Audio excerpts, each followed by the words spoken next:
Hello folks, a White Guy here again. Welcome to my home on this very beautiful winter morning. The name of this video is called The White Guy Fallen Angel as Lightning. Now that title is bogus, alright? But before I explain that, this is a continuation. This video is a continuation on all, I've been doing a series, what I call the Devil series. Actually, some of my friends on Facebook or on my YouTube channel calls it a Devil series.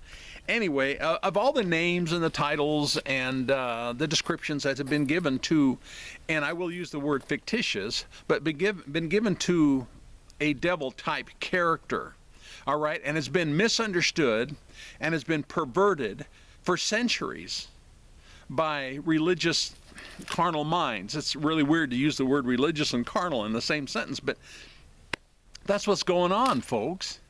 But this particular verse that I'm going to, out of Luke 10:18, it speaks of how Jesus said that he saw Satan fall from heaven like lightning. Then I was taught that Satan was a name of a fallen angel. Thus the title of this video. Okay? I want to hit on that. There's a problem here, folks, is the word Satan is a Hebrew word. So wouldn't it make sense? That's not the problem, being a Hebrew word, but I'll explain. Wouldn't it make sense to go to either a Hebrew encyclopedia or dictionary and get the true meaning of something before jumping to a conclusion of what it means? That's precisely what I've done. And Satan in Hebrew simply means adversary or accuser, which according to the Jewish Encyclopedia online, it can be anything. Anything can be an adversary or an accuser. A number of things. And it was never a name for a single individual. Okay, and I said a name. I didn't say it wasn't a description, but it was never a name. And Christendom refers to Satan as a name. Okay, enough of that, because I've covered this on other videos. Once again, the ancient Latin church, though, in this verse in Luke, sets us up, because it mentions the pagan Latin word demons in verse 17. Yet the word demons was not in the oldest of the Greek text, but instead the Hellenistic words were animistic influence. You see, we're being set up here, because now we've got demons in verse 17, and we've got the name, not the word, but the name Satan in verse 18, and it doesn't stop there. Because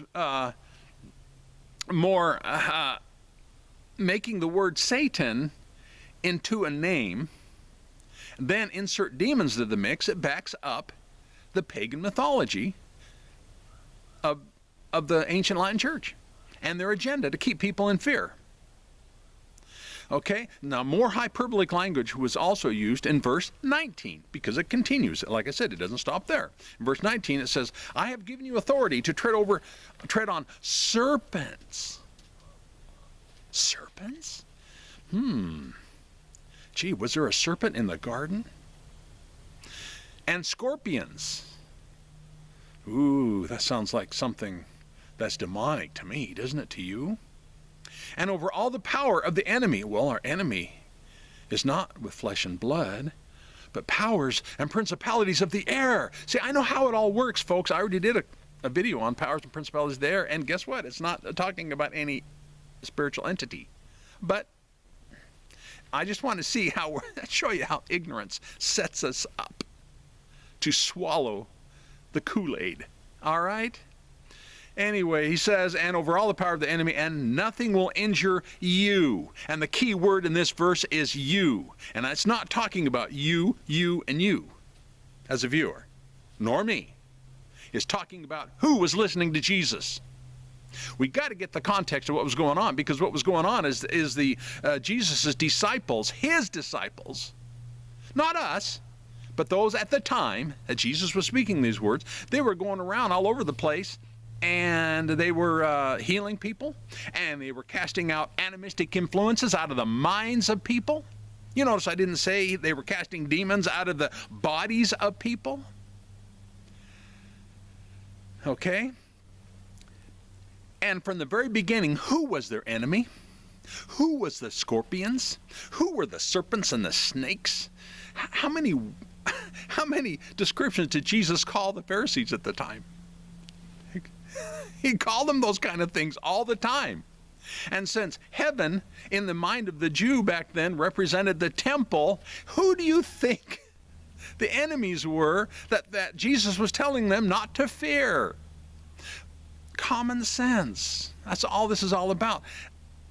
So it was, the Pharisees and the temple workers and all these people, they were the ones that were continually wanting to harm Jesus. How many times in Scripture did you read that Jesus walked through a crowd who wanted to stone him?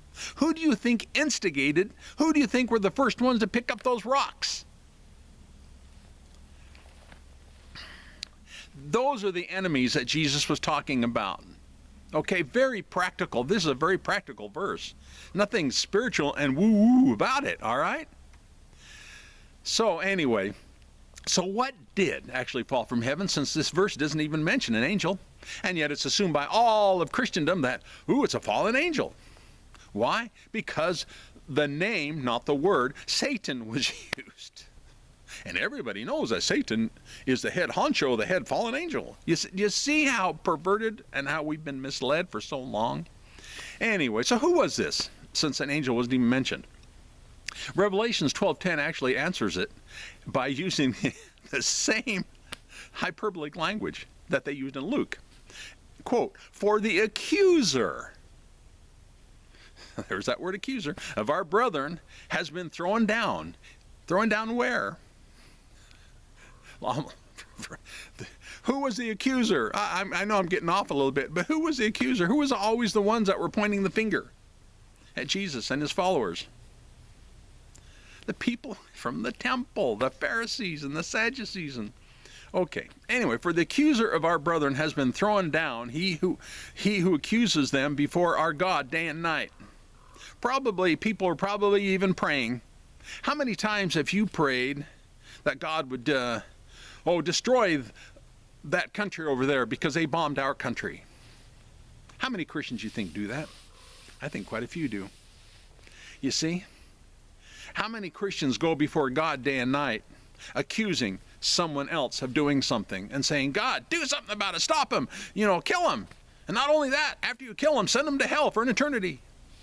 I'm not exaggerating here, folks. That's what's in the minds, the pagan, carnal, religious minds of so many believers, instead of love. All right, that's how it is. And I know I'm passionate about this, and I apologize.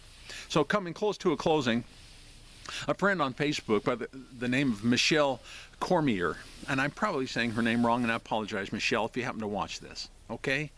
But she explained it best by saying, quote, just my thoughts about Satan falling from heaven to the ground.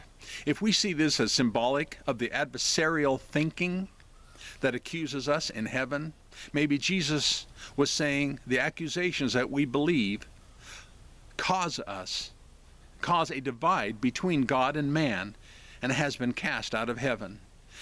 There is no divide, folks, anymore. And that's what people like Michelle and myself are just simply trying to share, is that there isn't a divide. There never has been.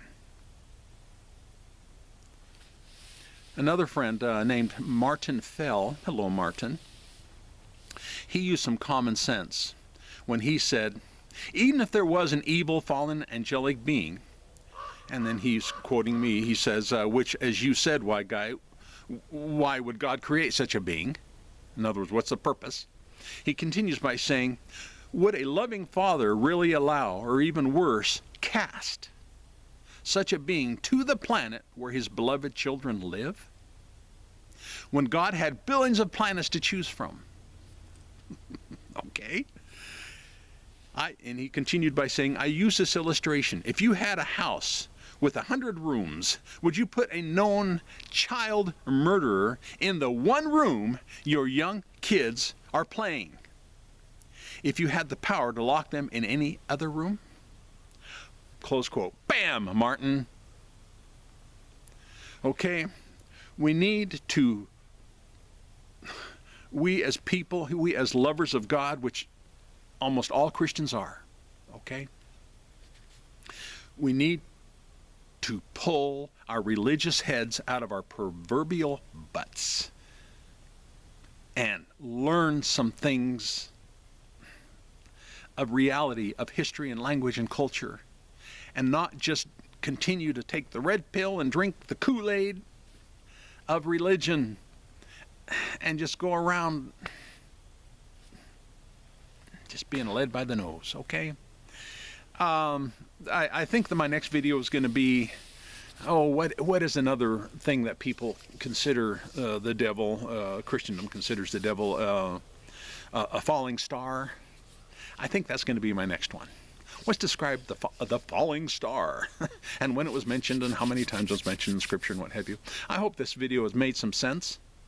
And I'm going to leave a link to both Ko-fi and Patreon if people want to help support this channel in that respect, that way.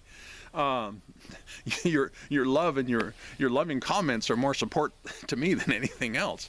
But of course, not everyone agrees, so I don't expect your comments to be sound all that loving. But you still can. You can disagree with me and still love on me at the same time. I mean, we are capable of doing that, since we have the lover of our soul living within us. All of us do. So anyhow, look me up also on Facebook under a group called the Y Guy Group. It's a private group, but I made it into a public group. I said it's a private, and then I said I made it into it. Yeah. Anyway, I made it into a public group so that you can actually see it without joining. Observe. You won't be able to comment. And then also I have a public timeline where you can comment on anything without even being my friend. You can comment. I think you can. I'm not sure how the rules are, but anyway, under the avatar name of Jonathan Jones. All right? And I'm going to leave 4 other links, one to my website called thatwhyguy.com, as well as 3 links to Amazon for my 3 books that I've written. Check them out. You know, at least read the first few pages. You can read the first few pages for free on Amazon and see, just see. Anyway, thank you for viewing.